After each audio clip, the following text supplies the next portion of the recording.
అందరికీ నమస్కారం. నేను మీ బుల్లెట్ రత్నం మాట్లాడుతున్నానండి. ప్రస్తుతం యాదగిరిగుట్టలో పుణ్యక్షేత్రంలో ఉన్నాను. చూడొచ్చు, యాదగిరిగుట్టలో ఉన్నాను నేను ఇప్పుడు. చిన్న రిక్వెస్ట్ అండి అందరి నుంచి, యాదగిరిగుట్టకు వచ్చిన ఎవరైనా సరే యాదగిరిగుట్ట దర్శనం అయిపోయిన తర్వాత మళ్ళీ దర్శనం పుణ్యం ఇంట్లో వదిలిపెట్టేంత వరకు కొద్దిగా ప్రశాంతంగా ఉండండి.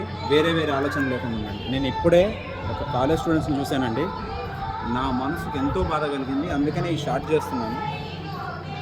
గుట్ట దర్శనం అయ్యి బయటకు వచ్చి ఒక 5 మినిట్స్ కూడా కాలేదు.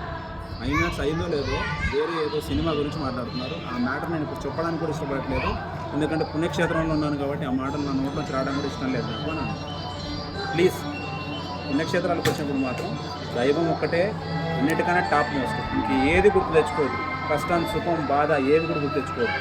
మళ్ళీ తిరిగి ఆ పుణ్యాన్ని ఇంటికి తీసుకెళ్ళేంత వరకు మీద ఆ ధ్యాసలోనే ఉండండి. నమస్కారం.